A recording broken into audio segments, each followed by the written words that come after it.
Perhaps you pressed play in a room that finally fell quiet, after a day that asked for more than you felt you had to give, and your body still carries the echo of that demand. The shoulders lifted half an inch higher than comfort, the jaw clenched without permission, the breath thin at the top of your chest. I see the question behind your eyes that rarely becomes a sentence.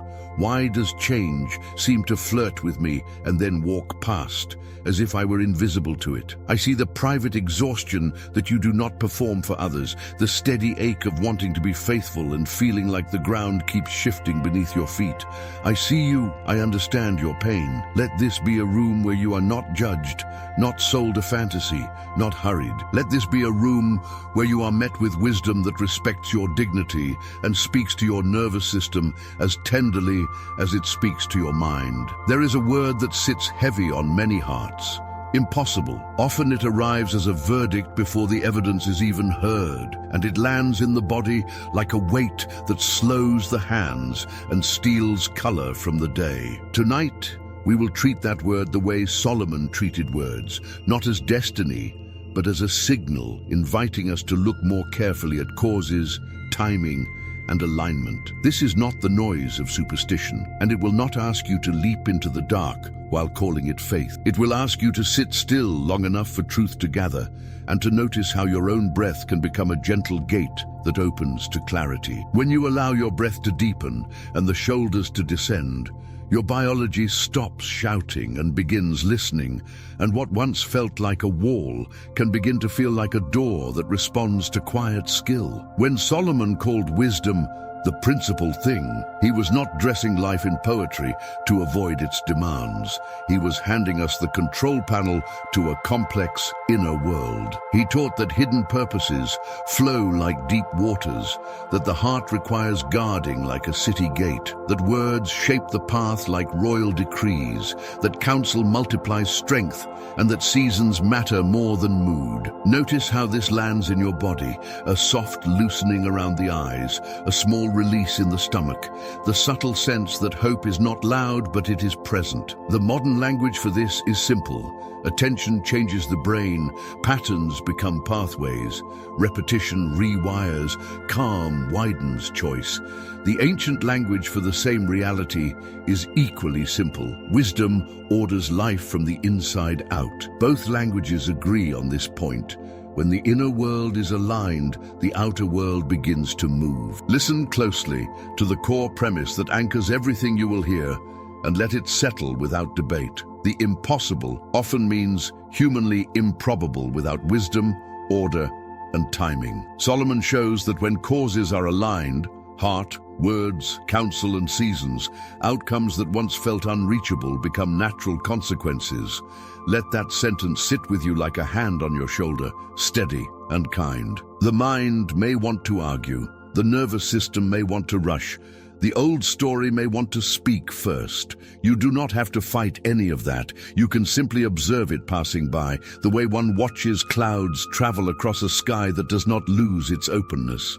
Alignment is patient, wisdom is patient, and patience is not passivity but the strength to move at the speed of truth. Name for a moment the ache that keeps returning, the pattern that keeps circling back. Perhaps it is this: I try hard, but nothing moves. Perhaps it is the experience of emotional weather that shifts so quickly that you can't build anything steady beneath it. Perhaps it is the quiet violence of your own words to yourself. Perhaps it is the strain of carrying everything alone, or the discouragement that blooms when results do not come tomorrow. If any of this is yours, take this in, exactly as it was given to guide us.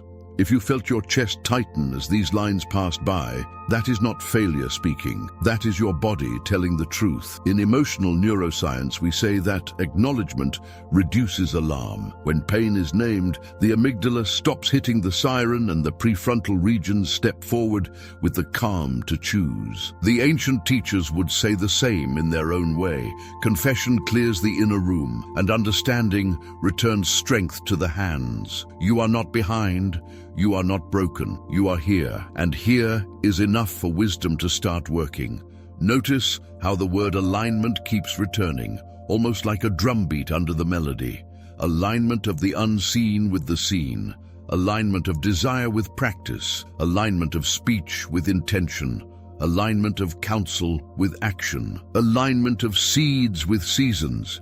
This repetition is not for ornament, it is a gentle rewiring. The nervous system learns through rhythm, and the soul learns through echoes. With every quiet return of this word, your attention leans a little more toward order and a little less toward chaos, and the so-called impossible begins to look less like a wall and more like a mist that parts when the path is true. There is no condemnation here. There is only the invitation to breathe as if breath were a key, to listen as if listening were an act of courage, and to allow the wisdom of Solomon to meet you where you actually live, at the desk with unpaid tasks, at the kitchen table with complicated love, at the bedside where you are too awake to rest. If your mind wants a picture, imagine an underground river shaping the land you walk upon. Imagine a city gate that filters what enters. Imagine a royal seal that turns words into structure. Imagine a braided cord that holds under pressure. Imagine a farmer's watch that respects seasons more than feelings. The images are not escapes. They are simple handles for truths that your heart already knows, but may have forgotten how to carry. If there is the slightest flutter of hope moving now, do not chase it. Let it take its own shape. If there is resistance, do not force it. Let it be seen. If memories begin to speak, do not drown them. Let them be heard without giving them the last word. The spirit in you understands the difference between being pushed and being invited, and wisdom always invites. This message will not ask you to become someone you are not. It will help you become someone you already are, but have not yet fully met. Steadier than fear suggested, gentler than pressure allowed, stronger than fatigue admitted. As you remain here, you may sense a subtle shift, the kind that does not shout but does not leave. The shoulders are lower, the breath is deeper, the inside is a shade quieter. This is the small doorway through which large changes pass. The impossible does not surrender to noise. It responds to order. The heart that is guarded, the words that are chosen, the counsel that is welcomed, and the season that is honored. These are not cliches. They are instruments. Tonight they will come into your hands, and as you learn to hold them, your life will begin to sound different, not by accident, but by wisdom. You have felt it before, the sense that change visits other addresses first, that the breakthrough you long for behaves like a stranger who glances your way and then keeps moving. In quiet moments, a softer truth pushes through the noise. Life is not a lottery. What looks impossible is usually obedient to causes that most eyes have not yet learned to see. This is not a scolding. It is a warm lamp turned toward the places beneath the surface, the rooms where your patterns decide your outcomes before your outcomes arrive. When the inner arrangement shifts, the outer story often follows as faithfully as a tide follows the pull of the moon. Solomon spoke of deep waters within a person and of the understanding that draws them out. He treated the inner life as a well to be approached with patience and skill, not as a riddle to be guessed or a machine to be forced. The counsel is simple and it is strong. Wisdom first, understanding next, application in its time. Notice what happens in your body when you hear this. The forehead loosens a little, the breath lengthens, pressure gives way to presence. The nervous system, when welcomed into truth, stops bracing for failure and begins to feel the ground. Picture an underground river. On the surface, the land may look dry or chaotic, but under the soil, a steady current is carving its quiet path. The river is not visible, yet it governs the green above, the places that flourish and the places that wither. Your life has this underground flow. It is formed by what you repeatedly allow into your attention, by what you practice without noticing, by the spaces and relationships that either breathe on your fire or steal its oxygen. The surface events feel random only until the map beneath is made known. Once you see the channels, the surface becomes readable, almost honest in its predictability. The word impossible often arrives when causes are scattered. The heart says yes, and the habits say later. The intention is clear, and the environment is cluttered. The desire is noble, and the inner language quietly cancels it. No wonder the ground feels like sand. This is not a moral failure. It is a pattern misalignment, and patterns do change. They change slowly and then suddenly, the way a season announces itself in one cool morning after many small nights of drifting air. The shift begins not with noise, but with clarity about causes and the order in which they ask to be tended. There is a gentle practice many have found helpful because it respects both soul and science. Think of it as a three-layer cause audit. The first layer is thoughts, not the dramatic kind, but the near-silent sentences that run in the background. The second layer is habits, not only the big ones everyone talks about, but the tiny repeats that shape the hours. The third layer is environments, the rooms, tools, and circles that either bend the path toward your intention or away from it. People who begin to notice these layers often feel a new kind of relief. Change is not a miracle handed down. It is a garden tended within. The gardener is patient. The gardener improves a little each week. The gardener trusts that roots form before fruit appears. Hidden causes also include timing. Wisdom never rushes a seed to pretend it is a tree. There is a time to draw water and a time to let the soil rest. There is a time when preparation is the victory and a time when expression is the harvest. When the inner clock honors this rhythm, the body stops feeling chased. The mind becomes less frantic. Choices widen. This is not mystical talk. It is how the brain rewires under consistent attention and how the spirit grows steadier when it lives in truth. A quiet courage rises when you realize that the so-called random miracle is often the result of ordered inputs. You begin to feel less like a passenger in your own story and more like a steward. The posture shifts. The shoulders square without hardening. The gaze lifts without performing. What once felt unreachable does not become easy, but it becomes possible, and then probable, and then nearly inevitable as the river beneath changes its course. There is a sentence worth carrying with you in this moment. The purposes within a person are deep waters, and the one who understands draws them out. Wisdom is the principal thing, and from it understanding grows, and from understanding comes sound discretion. These lines are old, yet they read like a map for modern hearts. They name the hidden world. They name the order in which transformation travels. They welcome you into a way of living that is both practical and profoundly spiritual. Which unseen habit most predictably produces your unwanted outcome? Sit with that question, as one would sit beside a well at dawn. No rush, no theater, only attention. Often a single answer rises, small and steady, and when it does, a second clarity is close behind. The shift is from "I need luck" to "I need leverage." The river begins to move, the surface begins to obey, and the word impossible loses a little of its power, not because your life suddenly bends to your will, but because your will has begun to bend toward wisdom. There are days when the body says yes, while the heart swims in restless water, and the mind tries to add reasons after the fact, and by nightfall, you feel as if you have been carried by a current you did not choose. The old advice that says follow your heart can sound romantic in the morning and reckless by sunset, not because the heart is your enemy, but because it is a gate that deserves care. Ancient wisdom names it plainly. Guard your heart above all, for everything you do flows from it. Modern language agrees in its own way. The inputs you allow shape mood, mood shapes attention, attention shapes action, and action shapes outcomes. When the gate is unguarded, even a good person can be pulled into poor paths. When the gate is tended, even a weary soul can walk in a steady way. Imagine a city at dawn, the gate still closed, the guards awake, the streets quiet, the vendors not yet calling, the first light touching stone. That gate determines what enters and what is turned away. The city is not hard, but it is clear. Its strength is not cruelty, it is discernment. Your inner life is a city like this. Your attention is the gate. Your emotions are the streets. Your values are the laws written within its walls. When the gate forgets its role, noise pours in and sets up stalls in every square.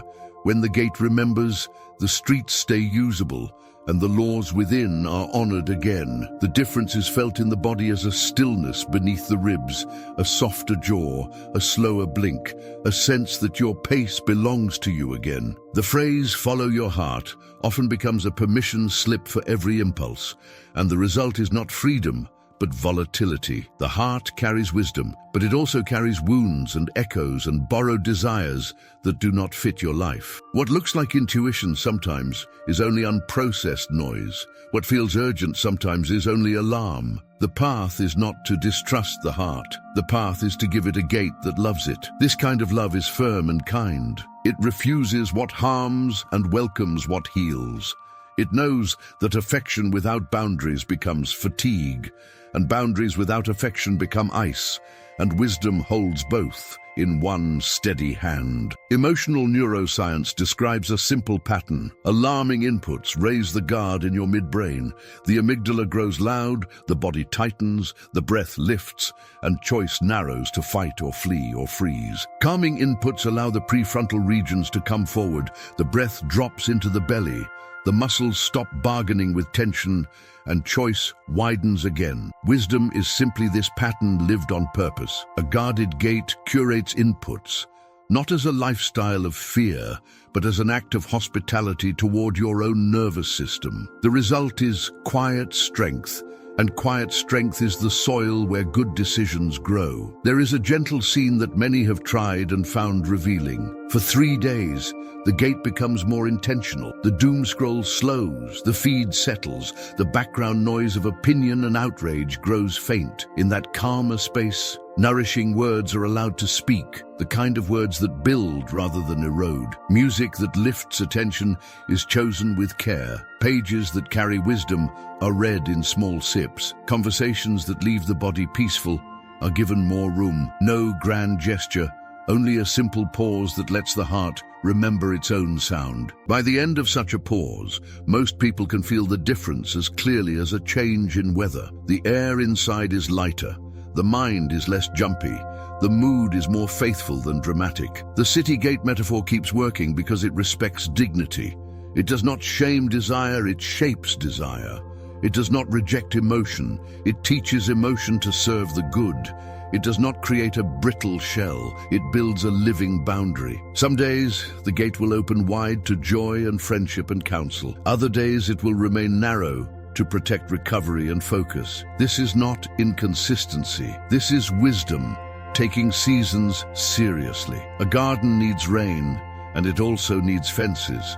And it also needs days when nothing happens and roots gather strength in silence. The heart that is tended in this way starts telling the truth more quickly. It stops mistaking loudness for importance. It stops calling hunger love. It stops calling fear caution. It begins to enjoy the simple alignment of value and feeling. The body mirrors this shift. The shoulders no longer brace for the next alert. The stomach stops hearing every ping as a threat. The face softens, not from surrender, but from returning home. Choice stretches out like a path you can actually see. There is also the matter of counsel. A guarded heart is not a closed heart. It is an open heart with wise ushers. Voices that have earned trust are invited in, not to control the house, but to help it stay true to itself. This keeps the gate from becoming a lonely station. It becomes a place of fellowship, where discernment grows in conversation and courage borrows strength from companionship. The inner city thrives when the right voices sit at its table. A quiet question rises at this point, and it is meant to be held with care. Which input most reliably steals your focus and bends your mood away from your values? Not a list, only one. Naming one brings light to a whole corridor. Often the shift that follows is small and immediate. The phone is set down a little earlier. The news is read a little slower and from better sources. The conversation that drains is replaced by one that steadies. These are not orders shouted from a tower. They are choices made by a gatekeeper who knows the worth of the city within. This is the movement from an emotion-driven life to a value-guarded life. It is not a performance. It is a homecoming. The heart remains tender, the mind remains clear, the body remains honest, and together they begin to work as one. The current that once dragged you now becomes a river that carries you in the direction you truly choose. In such a life, the word impossible starts to lose its authority, not because the world now agrees with you, but because you have agreed with wisdom, and wisdom changes the way doors open. There is a moment in the day when words feel small and ordinary, a handful of sounds tossed into air that seems too heavy to carry anything, yet later you notice how those same words marked the room like a scent that lingers, how they bent your posture and shaped the choices that followed. Modern language calls this priming and habit formation, the subtle way streams of thought become channels and channels become rivers. But Solomon named it with a clarity that outlives every trend. Death and life are in the power of the tongue. The body knows this long before the mind admits it. After a harsh sentence, the jaw tightens, the chest lifts toward the throat, and the day narrows. After a true and measured sentence, the breath deepens, the gaze steadies, and new pathways appear where panic once stood. Many have been told that positive thinking is the whole truth, as if varnish could heal wood, as if flattery could replace foundations. The heart does not trust empty gloss, and the nervous system does not relax under denial. What changes outcomes is not noise dressed in sunshine, but precision, the kind of speaking that binds words to wise action and refuses to promise what the soul will not practice. This is not a demand to be cheerful. It is an invitation to be exact. When speech aligns with value and next step, language stops pretending and begins building. You can feel the difference the way you feel a floor that holds. Imagine the inner life as a quiet court where a simple decree is spoken at dawn. Not a speech for an audience, not a performance, only a steady sentence that names identity, draws a boundary, and chooses a next small movement. The tone is humble, the phrasing is brief, the weight is real. A kingly seal pressed into wax does not shout, yet it orders a whole province. In the same way, a few true words spoken with integrity order the unseen staffs of attention and effort. Throughout the day, that decree whispers to the muscles and the memory, and what once felt scattered begins to gather around a point of aim. There is a pattern many have used because it is both ancient and kind. Some call it a 10-word liturgy. It sounds like 3 short lines that meet you where you live. A name for who you are becoming, a boundary that keeps you honest, a next step that can be done within the day you actually have. Diligent, no excuses. Write 300 words. Kind, no drama. Call and listen. Steady, no avoidance. Prepare the meeting. Spoken lightly, these lines do nothing. Spoken as covenant, they become rails for a train that once drifted. The body hears them and relaxes into motion, and the spirit hears them and recognizes integrity. If this seems too simple, consider how the brain treats repeated phrases. Neurons fire together and wire together, and a sentence rehearsed with sincerity becomes a cue that summons a state. With time, the state arrives more quickly and stays more easily. What begins as practice becomes posture. What begins as posture becomes character. The ancient world understood this without the vocabulary of scans and circuits. They simply said that words shape worlds. Carelessness with speech is never neutral.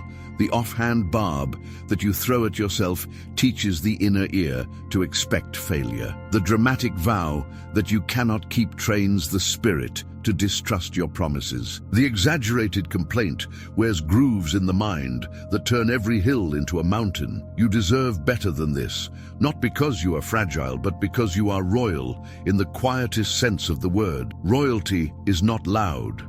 Royalty is accountable to its own decrees. There is a soft turning point that many notice when they begin to treat language as covenant rather than commentary. The day stops feeling like a stage for improvisation and begins to feel like a score that can be played with feeling and with skill. Mood still moves, weather still changes, interruptions still appear, yet the melody remains legible and the hands know where to return.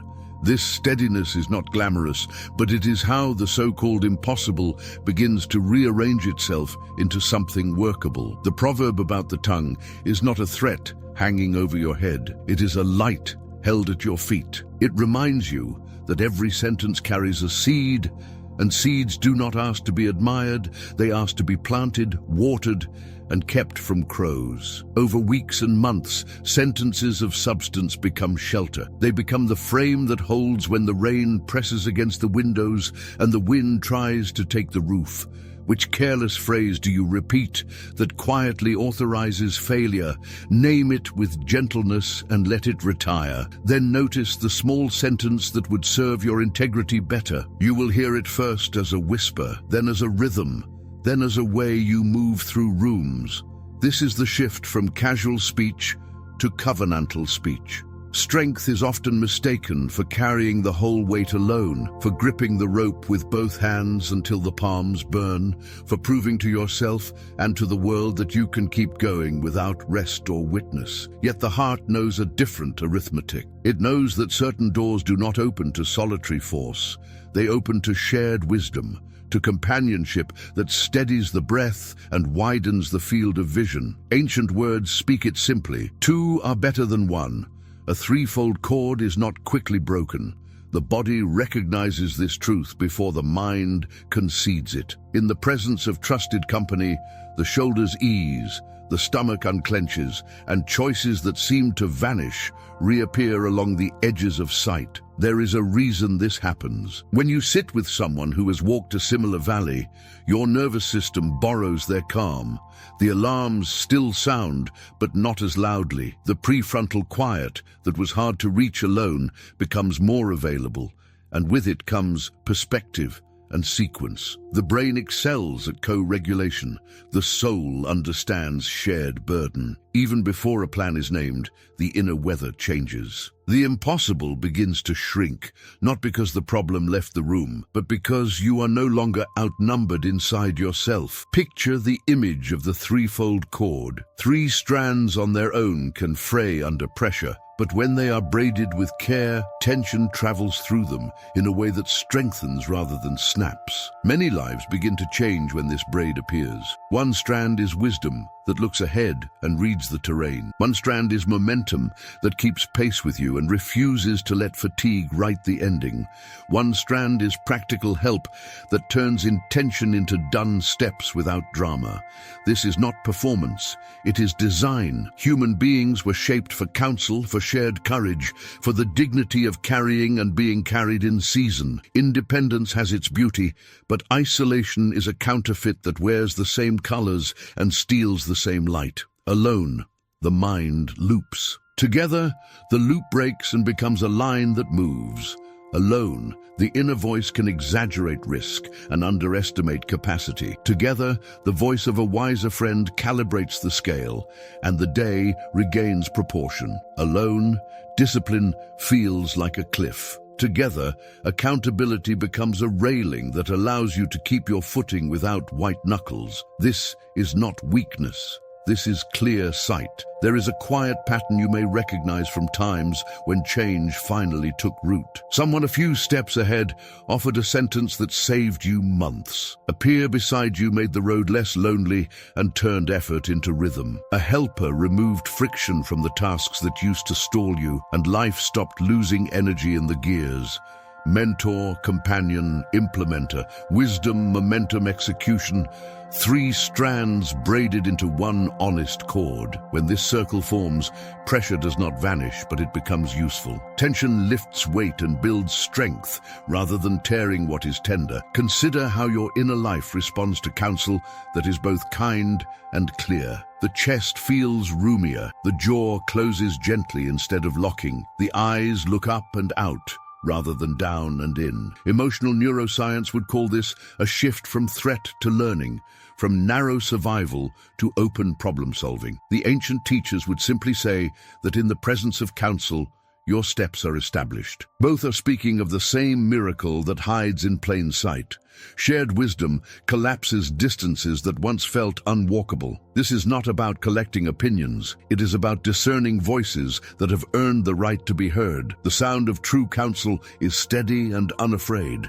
It honors your agency while telling the truth. It does not flatter. It clarifies. It does not rush. It reveals sequence. It does not make you smaller. It helps you stand inside your life with more honesty and more hope. When that sound accompanies you you, you make fewer dramatic choices and more faithful ones, and faithful choices compound until outcomes that once seemed unreachable begin to feel near. Some fear that inviting counsel will dilute their uniqueness or tether them to another person's map. The opposite is usually true. Wise voices do not erase your design, they help you live it. They hold a mirror that shows both strength and blind spot without shaming either. They see the line between your gift and your temptation and help you stay on the side that gives life. In that company, you do not disappear. You become legible to yourself. A sentence waits for you in this chapter, and it opens a narrow door to a wider road. Who already solved your problem,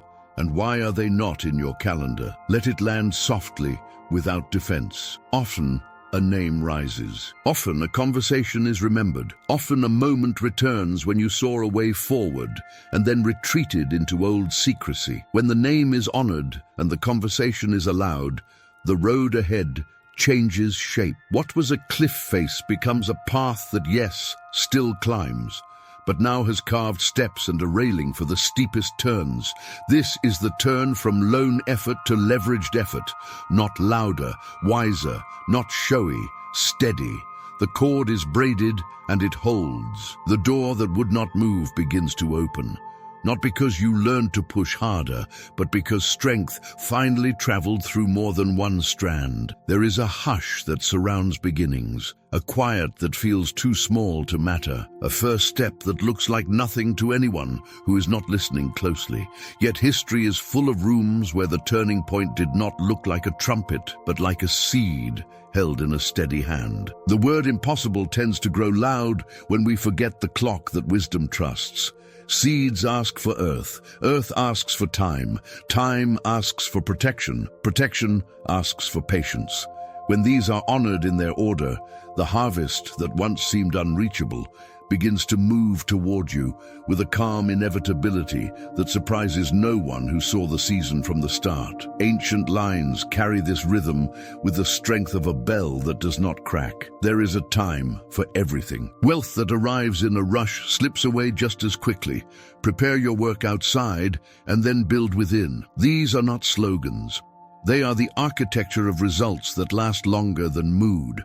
The body relaxes when it hears them because truth removes hurry. The mind stops sprinting and begins to pace itself with care. The nervous system notices that change is not a stunt, it is a season. Imagine the patience of a farmer who knows the sky and reads the soil. Nothing frantic, nothing theatrical. He places the seed, he watches the weather, he keeps the ground from being trampled, he lets rain do what rain was born to do. Days pass with no applause. The field often looks empty, yet roots are writing a story that the surface cannot read yet.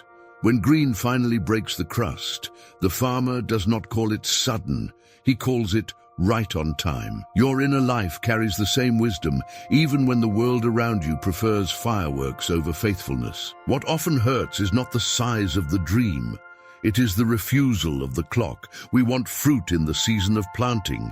We want completion in the season of foundations. We want applause while the frame is still standing in the dust. The consequence is weariness that feels like failure, even though the process is simply doing what processes do. The relief begins when you let the season be the season and allow patience to become strength instead of a punishment you endure. Patience is not passivity. Patience is the courage to move at the speed of truth. Emotional neuroscience can explain a piece of this tenderness. When we tie our sense of worth to outcomes, the nervous system rides a roller coaster of spikes and crashes. When we attach worth to inputs that we can actually choose, the system steadies. Cortisol finds its floor. Attention returns to the present. The prefrontal regions come forward and sequence the day. The same body that once panicked at delays begins to feel sturdy in process. This quiet sturdiness is the soul of seed time harvest. There is a simple approach many have used because it respects how humans actually change. Pick one focus that matters in this season and give it a daily piece of attention that is small enough to be honest and steady enough to be real. 20 minutes can carry more transformation than 2 hours of guilt once a week. Track what you gave, rather than what you got. Let the score be inputs rather than outcomes.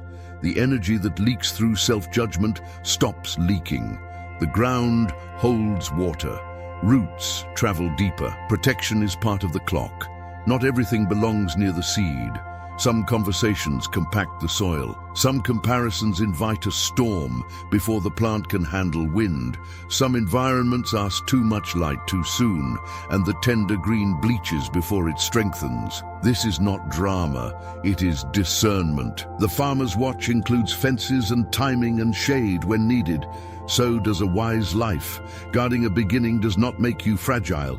It makes the future possible. Over time, a pattern appears that is both humbling and encouraging. Small compounding acts link arms and walk together. Days that looked ordinary become a corridor through which something extraordinary enters without noise. Outsiders call it sudden. You will recognize it as the point where the season tips from hidden to seen. The harvest arrives the way dawn arrives. Slowly, then all at once. There is a sentence that often meets people with a kind firmness at this stage. Which seed will you protect for 30 days without judging its harvest? Let it land like a pebble dropped into clear water. The rings will spread on their own. Often a single seed presents itself with a kind of quiet authority. This one, now. When that recognition is respected, a different kind of momentum begins. Not frantic, faithful, not dazzling, durable. Impatience trained you to measure everything by the loudest metric. Seasonal mastery teaches you to measure by alignment and by the gentle compounding of right inputs.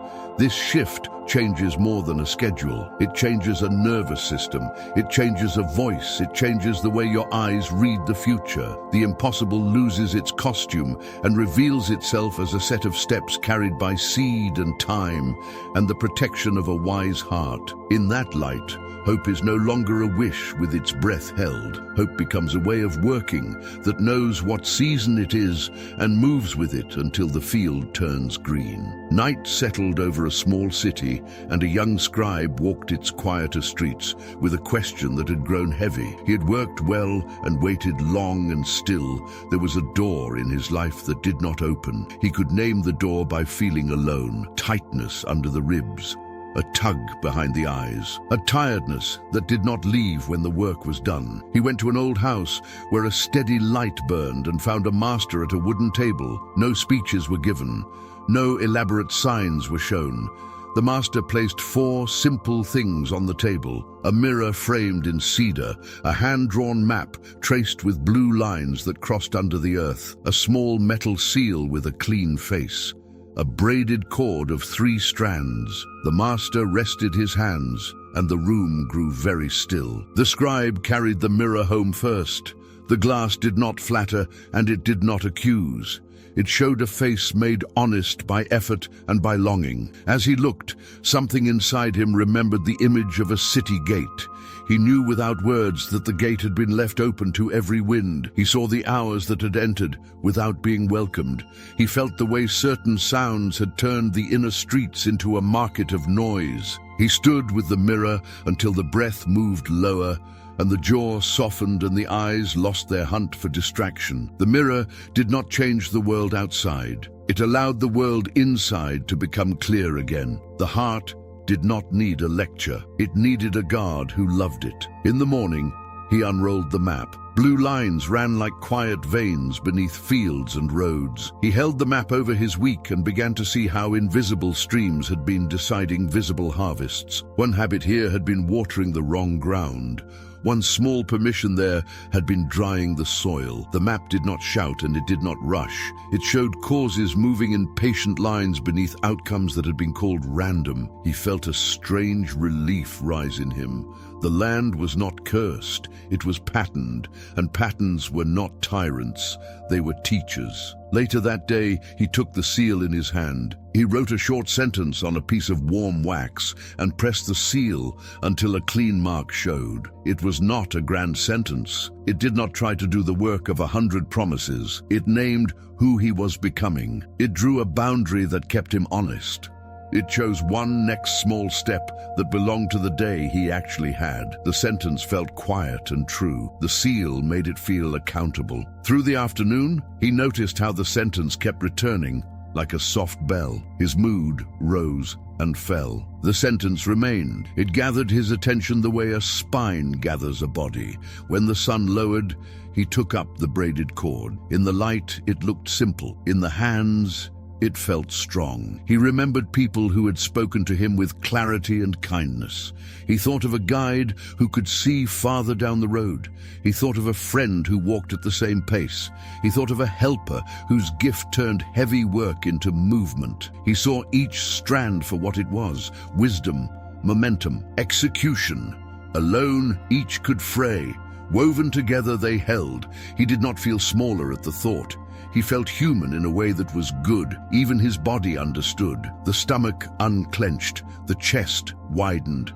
The road no longer felt like proof, it felt like path. Days passed with little spectacle. The scribe returned to the mirror when the gate grew careless. He studied the map when the surface seemed confusing. He set his seal each morning and treated his words like seed. He kept the cord near and let true voices sit at his table. Nothing in this felt loud. Everything in this felt real. Small corrections began to compound into steadiness. The city within grew orderly again.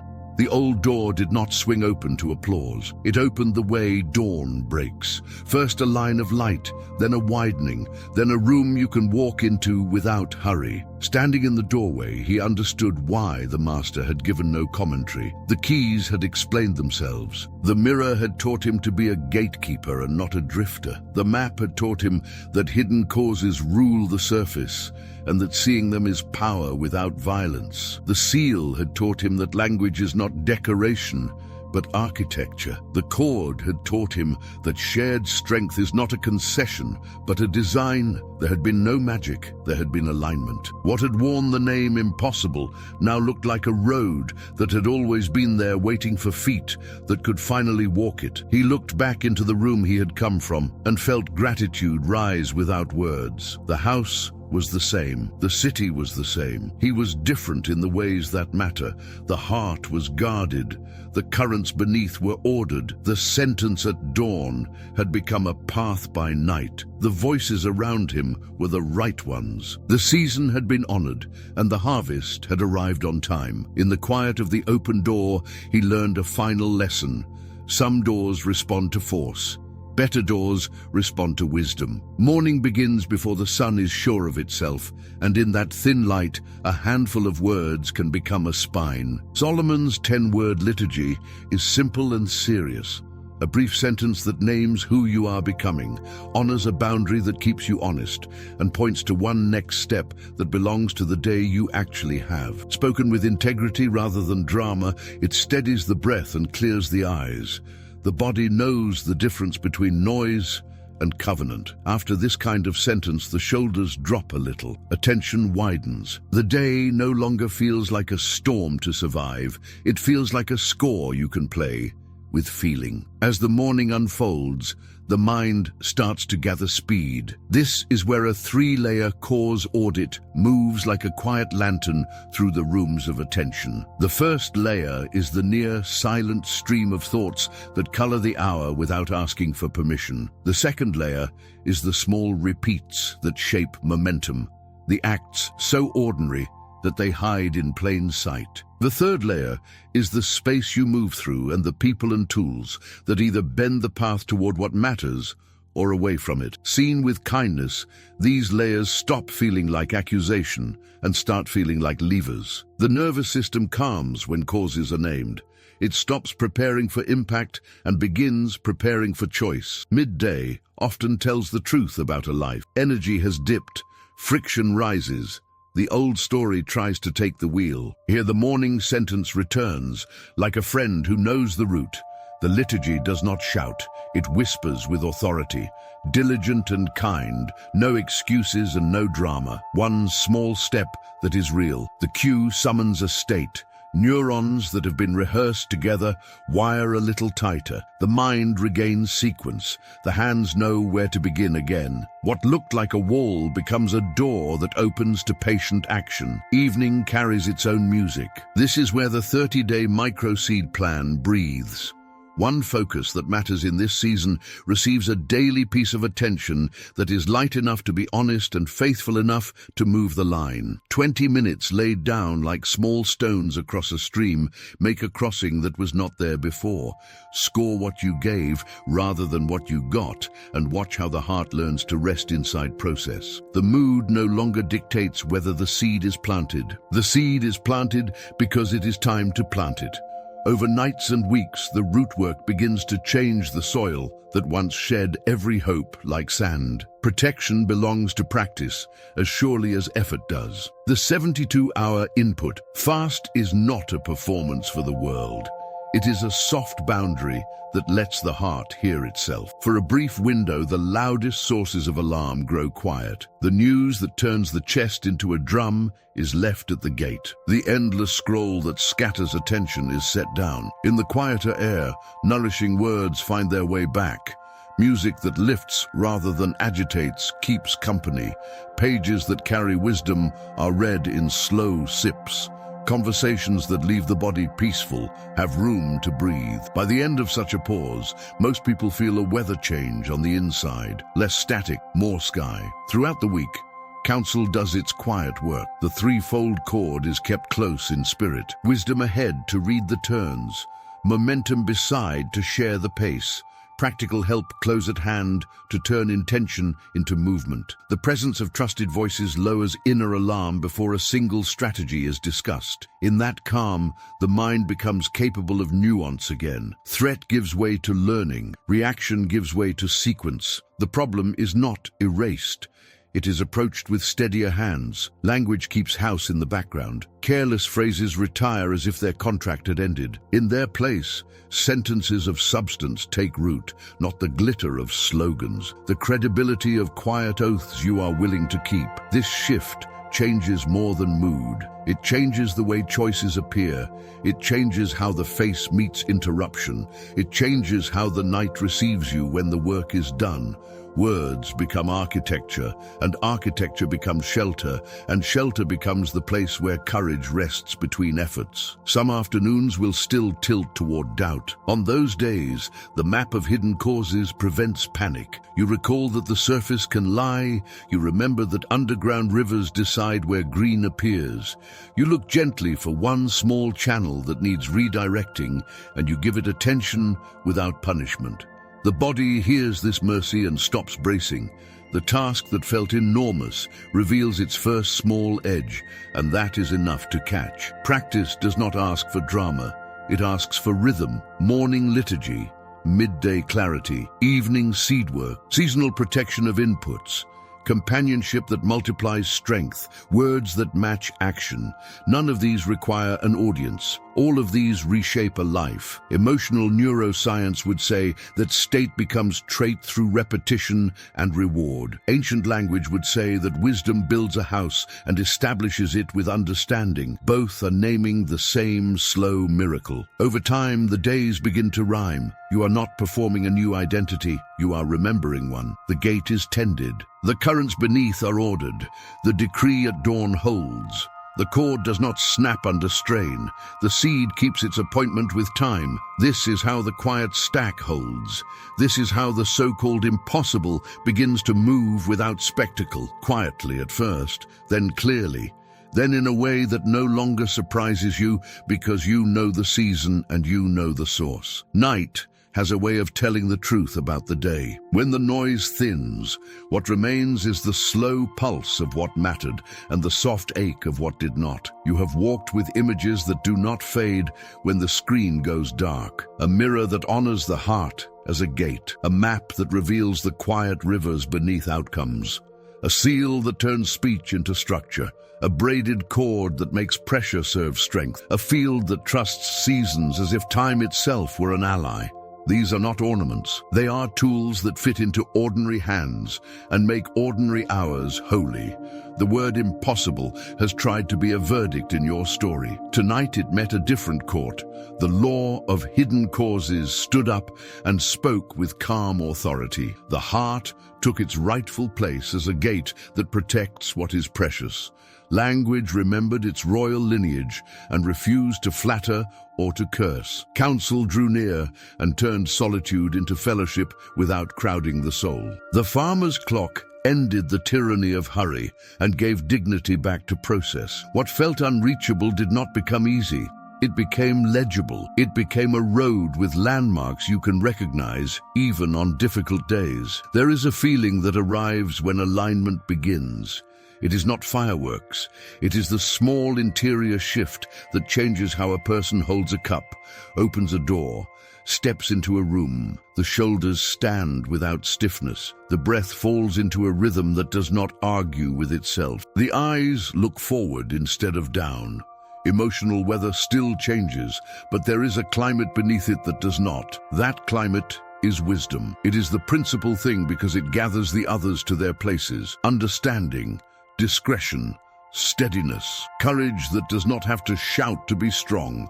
You have not been promised a spectacle. You have been shown a way. It asks nothing theatrical. It asks for coherence between heart and word and counsel and season. When those meet, outcomes that once felt distant begin to move without drama. The door opens the way dawn opens. First a line of light, then a widening, then a room you enter without having to prove that you deserve it. In that room, hope is not a wish with its breath held. Hope is a manner of working that knows its time. If there is a quiet warmth in your chest, let it be what it is. If there is a name rising to your mind, let it be seen. If there is a sentence from tonight that will not leave, let it keep you company. Wisdom does its finest work in silence and in sequence. It builds, it establishes, it fills with peace. It is ancient and it is modern, and it belongs to you as surely as breath belongs to lungs. The city within is tended, the river beneath is ordered, the decree at dawn holds, the cord does not snap, the seed keeps its appointment with time. One question remains, and it is gentle and clear. Where will heart and words and counsel and seasons meet in your next quiet step?